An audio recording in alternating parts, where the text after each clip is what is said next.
আকাশবাণী আগরতলা স্থানীয় সংবাদ পড়ছি সোমা চট্টোপাধ্যায়। এখনকার বিশেষ বিশেষ খবর হলো, খাদ্যমন্ত্রী সুশান্ত চৌধুরী বলেছেন, কেন্দ্র ও রাজ্য সরকার শিশুশ্রম নির্মূল করতে এবং বাল্য বিবাহ রোধে সর্বাত্মক প্রচেষ্টা চালিয়ে যাচ্ছে। ভারত ও বাংলাদেশ সীমান্তে শান্তি ও স্থিতিশীলতা বজায় রাখার অঙ্গীকার পুনর্বার ব্যক্ত করেছে। প্রধানমন্ত্রী নরেন্দ্র মোদী বলেছেন, আর্থিক অন্তর্ভুক্তি ও উদ্যোক্তা থেকে শুরু করে সব ক্ষেত্রেই নারীরা গুরুত্বপূর্ণ ভূমিকা পালন করছেন। National Testing Agency NEET UG 2026 পরীক্ষার সময়সীমা বৃদ্ধি করেছে।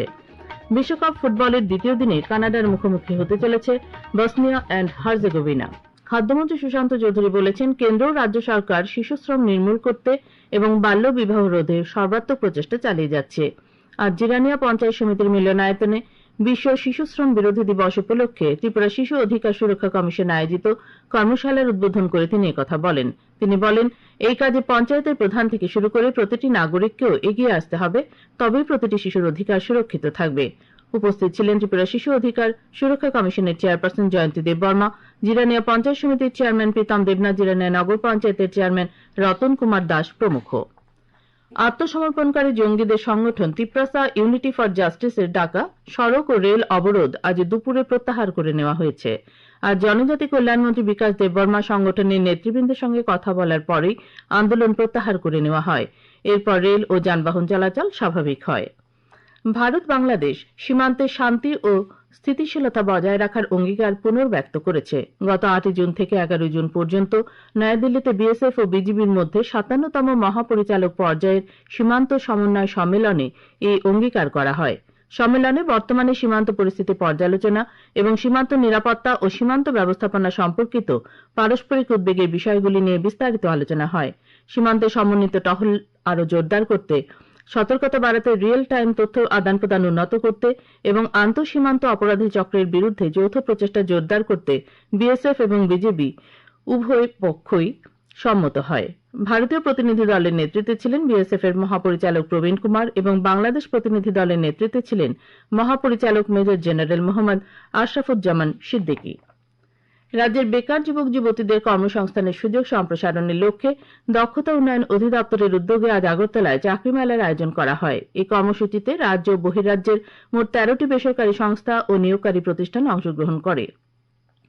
চাকরি মেলায় অংশগ্রহণকারী সংস্থাগুলি বিভিন্ন ক্ষেত্রে প্রায় 1800টি শূন্য পদের জন্য যোগ্য প্রার্থীদের নির্বাচন করে।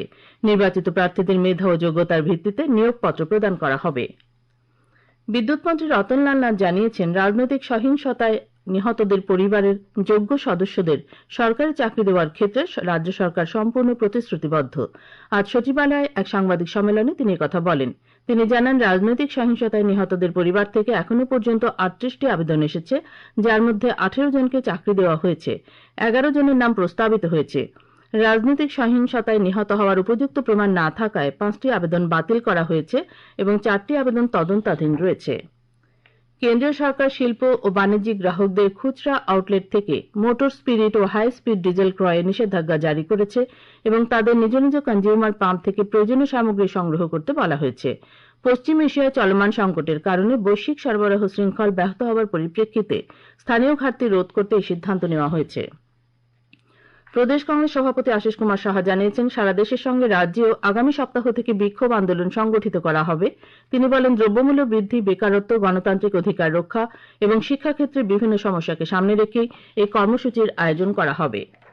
আপনারা এই খবর শুনছেন আকাশবাণীর আগরতলা কেন্দ্র থেকে। আকাশবাণী সংবাদের আপডেট পেতে লগ ইন করুন www.newsonair.com এবং নিউজ অন এআইআর অ্যাপ এবং টুইটার ও ফেসবুক প্ল্যাটফর্মে এআইআর নিউজ অ্যালার্টসে, ইউটিউবে লক্ষ্য করে নিউজ অন এআইআর অফিসিয়ালে। এছাড়াও আকাশবাণী আগরতলা সংবাদ আপডেট পেতে দেখুন টুইটার বা এক্স হ্যান্ডেলে আকাশবাণী নিউজ আগরতলা, ফেসবুকে এআইআর নিউজ আগরতলা এবং ইউটিউবে আকাশবাণী নিউজ আগরতলা। প্রধানমন্ত্রী নরেন্দ্র মোদী বলেছেন, আর্থিক অন্তর্ভুক্তি ও উদ্যোক্তা থেকে শুরু করে শিক্ষা, স্বাস্থ্যসেবা, স্যানিটেশন, আবাসন, খেলাধুলা, বিজ্ঞান এবং প্রশাসন সব ক্ষেত্রেই নারীরা গুরুত্বপূর্ণ ভূমিকা পালন করছেন। সামাজিক মাধ্যমে তিনি আজ কথা উল্লেখ করে বলেন, ড্রোন প্রযুক্তির মতো উদীয়মান ক্ষেত্রগুলিতে নারীদের ক্রমবর্ধমান অংশগ্রহণ সুযোগের নতুন দ্বার উন্মোচন করেছে। গত 12 বছরে এনডিএ সরকার নারী নেতৃত্বাধীন উন্নয়নকে এগিয়ে নিতে কাজ করছে এবং এর প্রতিফলনও বিভিন্ন ক্ষেত্রে দেখা যায়। সরকার স্বনির্ভর গোষ্ঠীগুলিকে সক্রিয়ভাবে সমর্থন করছে, যা নারীদের আর্থিকভাবে স্বাবলম্বী হতে সাহায্য করছে বলে প্রধানমন্ত্রী উল্লেখ করেন। প্রধানমন্ত্রী নরেন্দ্র মোদীর নেতৃত্বে বর্তমান এনডিএ সরকারের 12 বছরের উন্নয়ন অভিযাত্রায় বহুমুখী বিকাশের ছবি স্পষ্ট হয়ে উঠছে। এক সর্বাত্মক উন্নয়নের ভাবনা ক্রমশ বাস্তব রূপ লাভ করছে। এর মধ্যে অবশ্যই অন্যতম নারী শক্তির ক্ষমতায়ন। নারী নেতৃত্বাধীন বিকাশের ধারাবাহিকতা আজ নতুন উচ্চতা ছুঁয়ে ফেলছে। একটি প্রতিবেদন। যে কোনো দেশেই নারী শক্তি রাষ্ট্র শক্তির বিকাশে অন্যতম উপাদান। আর বিগত 12 বছরে উন্নয়ন ও ক্ষমতায়নের সমবেত অভিযাত্রা দেশের প্রতি প্রান্তে রূপান্তরণের নতুন জয়যাত্রা নিশ্চিত করেছে। এক্ষেত্রে অনুঘটক হিসেবে উল্লেখ করা যায় প্রধানমন্ত্রী জনধন যোজনা ও প্রধানমন্ত্রী উজ্জ্বলা যোজনা। প্রধানমন্ত্রী জনধন যোজনার মাধ্যমে কোটি কোটি মহিলা প্রথমবারের মতো ব্যাংকিং ব্যবস্থার সঙ্গে যুক্ত হয়েছেন। নিজেদের সঞ্চয়, সরকারি সুবিধা এবং আর্থিক নিরাপত্তার পথ হয়েছে আরো সহজ। আর প্রধানমন্ত্রী উজ্জ্বলা যোজনা এনে দিয়েছে ধোঁয়ামুক্ত রান্নাঘর। এলপিজি সংযোগের মাধ্যমে মায়েদের ও বোনেদের স্বাস্থ্য সুরক্ষিত হয়েছে, বেড়েছে সম্মান ও স্বাচ্ছন্দ্য। আর্থিক অন্তর্ভুক্তি থেকে উন্নত জীবনযাত্রা, নারীদের আত্মনির্ভর ও শক্তিশালী করে তুলতে এই উদ্যোগগুলি গুরুত্বপূর্ণ ভূমিকা পালন করেছে। নারীর অগ্রগতি মানে দেশের অগ্রগতি। শক্তিশালী নারী, শক্তিশালী পরিবার, শক্তিশালী ভারত। সংবাদ কক্ষ থেকে Suman Bhattacharya, Akashvani, Agartala. National Testing agency আগামী 21 জুন অনুষ্ঠিতব্য নিট ইউজি 2026 পরীক্ষার সময়সীমা 15 মিনিট বাড়িয়ে 180 মিনিট থেকে 195 মিনিট করেছে। সংস্থাটি জানিয়েছে তারা নিট ইউজি 2026 পরীক্ষাটি সুষ্ঠু, নিরাপদ এবং পরীক্ষার্থীদের প্রয়োজন অনুসারে পরিচালনা করতে প্রতিশ্রুতিবদ্ধ। নতুন সময়সূচি হবে দুপুর 2টা থেকে বিকেল 5:15 পর্যন্ত। সংশোধিত এই পরীক্ষার সময়ের মধ্যে হাজিরা খাতায় স্বাক্ষর এবং অন্যান্য তত্ত্বাবধান পদ্ধতির মতো বাধ্যতামূলক আনুষ্ঠানিকতার জন্য প্রয়োজনীয় সময়ও অন্তর্ভুক্ত থাকবে। এর পাশাপাশি সংস্থাটি জানিয়েছে প্রশ্নপত্র পুস্তিকায় খসড়া কাজের জন্য বরাদ্দ স্থান 2 পৃষ্ঠা থেকে বাড়িয়ে 4 পৃষ্ঠা করা হয়েছে। ফলে পরীক্ষার্থীরা গণনা ও চিত্র অঙ্কনের জন্য আরো বেশি জায়গা পাবে। মৎস্যমন্ত্রী সুধাংশু দাস আজ ফটিকরায়ে ডলুগাঁও দ্বাদশ শ্রেণী বিদ্যালয়ে নির্মীয়মান স্কুল ভবনটি পরিদর্শন করেন। এই ভবনটি নির্মাণে ব্যয় হবে 12.5 কোটি টাকা। জোলাইবাড়ির সাঁচিরামবাড়িতে টিএসআর 14 নম্বর ব্যাটালিয়নের সদর দপ্তরে আজ এক রক্তদান শিবিরের আয়োজন করা হয়। শিবিরে 31 জন জওয়ান স্বেচ্ছায় রক্তদান করেন।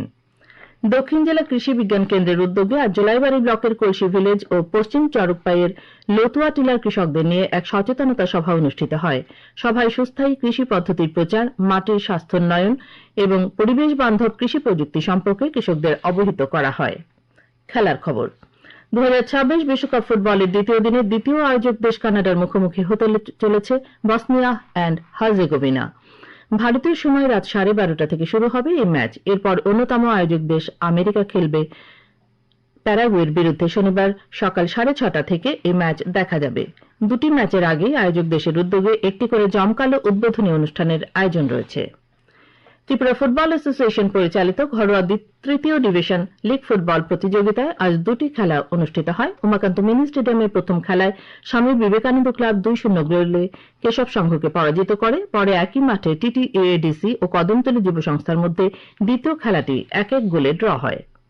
ত্রিপুরা ক্রিকেট অ্যাসোসিয়েশন পরিচালিত মেয়েদের ঘরোয়া ক্রিকেট প্রতিযোগিতার আজ 3টি খেলা অনুষ্ঠিত হয়। নরসিংগড়ের টিআইটি মাঠে অনুষ্ঠিত খেলায় কর্নেল কোচিং সেন্টার 3 উইকেটে ইউনাইটেড ফ্রেন্ডসকে, এমবিবি স্টেডিয়ামে কসমোপলিটন ক্লাব 10 উইকেটে প্রগতি প্লে সেন্টারকে এবং নরসিংগড়ের পিটিএ মাঠে বিদ্যাসাগর ইউএমভি কোচিং সেন্টার 8 উইকেটে চলমান সংঘকে পরাজিত করে। আগামী 24 ঘণ্টায় রাজ্যের সবকটি জেলায় বজ্রবিদ্যুৎ সহ ভারী বৃষ্টিপাতের সতর্কতা জারি করেছে আবহাওয়া দপ্তর। আগামীকাল দিনের সর্বোচ্চ তাপমাত্রা 31 ডিগ্রি সেলসিয়াস এবং সর্বনিম্ন 24 ডিগ্রি সেলসিয়াসের কাছাকাছি থাকতে পারে। আজ দিনের সর্বোচ্চ তাপমাত্রা ছিল 33 ডিগ্রি সেলসিয়াস এবং সর্বনিম্ন 24.1 ডিগ্রি সেলসিয়াস। শেষ করার আগে খবরের বিশেষ বিশেষ অংশগুলো আরেকবার পড়ছি। খাদ্যমন্ত্রী সুশান্ত চৌধুরী বলেছেন, কেন্দ্র ও রাজ্য সরকার শিশু শ্রম নির্মূল করতে এবং বাল্য বিবাহ রোধে সর্বাত্মক প্রচেষ্টা চালিয়ে যাচ্ছে। ভারত ও বাংলাদেশ সীমান্তে শান্তি ও স্থিতিশীলতা বজায় রাখার অঙ্গীকার পুনর্ব্যক্ত করেছে। প্রধানমন্ত্রী নরেন্দ্র মোদী বলেছেন, আর্থিক অন্তর্ভুক্তি ও উদ্যোক্তা থেকে শুরু করে সব ক্ষেত্রেই নারীরা গুরুত্বপূর্ণ ভূমিকা পালন করছেন। National Testing Agency NEET UG 2026 পরীক্ষার সময়সীমা বৃদ্ধি করেছে। বিশ্বকাপ ফুটবলের দ্বিতীয় দিনে কানাডার মুখোমুখি হতে চলেছে বসনিয়া অ্যান্ড হার্জেগোভিনা। স্থানীয় সংবাদ আজকের মতো এখানে শেষ হলো। পরবর্তী বাংলা স্থানীয় সংবাদ প্রচারিত হবে আগামীকাল সকাল 7:35 মিনিটে।